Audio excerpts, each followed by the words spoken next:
cosinusrelationerne. Og det vi skal starte med, det er at lave en vilkårlig trekant med vinklerne A, B og C.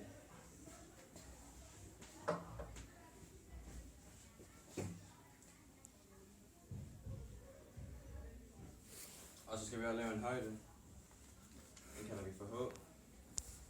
Og så den kalder vi for X, og den er B minus X. Og så går vi videre til cosinusrelationen.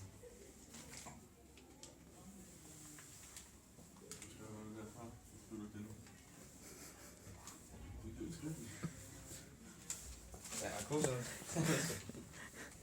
Jeg fik ikke se det. Den hedder cosinus A er lige med hosliggende divideret med hypotenusen.